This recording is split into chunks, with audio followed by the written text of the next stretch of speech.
नमस्कार, लोकमत राजस्थान में आप सभी का स्वागत है। मैं आपके साथ मोनिका राठौड़। आइए रुक करते हैं आज की कुछ खास खबरों की ओर।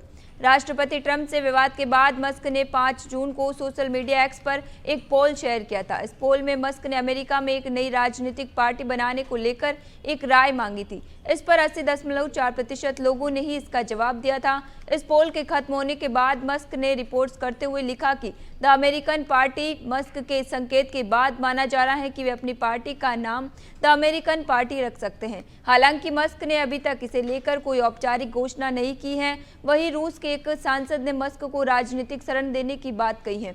रूसी सांसद दमित्री नोविकोव ने कहा कि अगर मस्क को जरूरत पड़ी तो रूस उन्हें शरण दे सकता है। जम्मू कश्मीर के पहलगाम में आतंकी हमले की अंतर्राष्ट्रीय स्तर पर निंदा की है। बता दें कि ब्राजीलिया में आयोजित ब्रिक्स संसदीय मंच ने इस हमले की कड़ी निंदा करते हुए आतंकवाद के खिलाफ एकजुट होकर कार्रवाई करने का संकल्प लिया।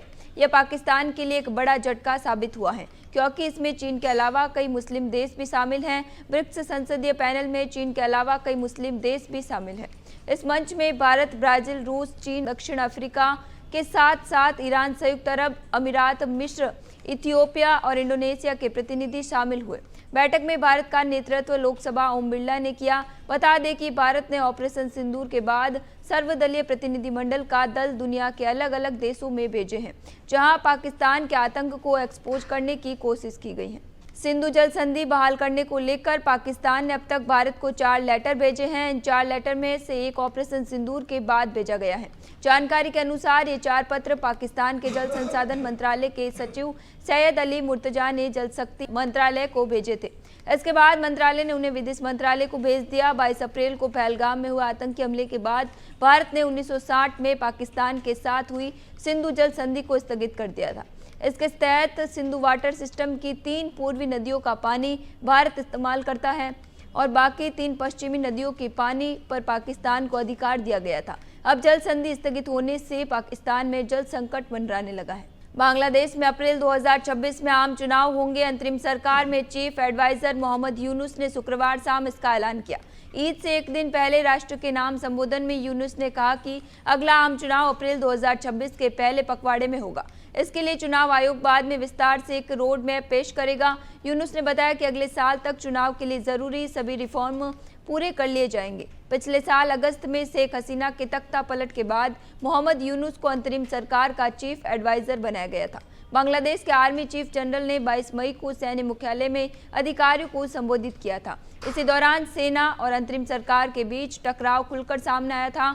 आर्मी चीफ ने अधिकारियों को संबोधित करते हुए स्पष्ट कहा है कि आम चुनाव इस साल दिसंबर से आगे नहीं टलने चाहिए। खालिस्तानी आतंकी और सिख फॉर जस्टिस का चीफ गुरपंतवंत सिंह पन्नू पीएम नरेंद्र मोदी को कनाडा में घेरने की तैयारी में है। उसने वीडियो जारी कर कहा कि G7 समिट के मौके पर पीएम मोदी को घेरा जाएगा। पन्नू ने कहा कि पीएम मोदी ने हरदीप सिंह निज्जर की हत्या का आदेश दिया, इस पर उनसे जवाब मांगा जाएगा। निज्जर की हत्या 18 जून 2023 को गोली मारकर की गई थी।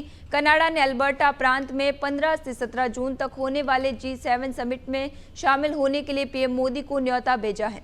इसके लिए कनाडा पीएम मार्क कार्नी ने पीएम मोदी को फोन किया। मोदी ने एक्स पर पोस्ट कर इसकी जानकारी दी है। इसके बाद पन्नू ने वीडियो जारी किया है। भारत को G7 शिखर सम्मेलन में एक बार फिर आमंत्रित किया गया है। कनाडा के प्रधानमंत्री मार्क कार्नी ने भारतीय प्रधानमंत्री नरेंद्र मोदी को फोन कर आगामी G7 सम्मेलन में हिस्सा लेने का औपचारिक निमंत्रण दिया है।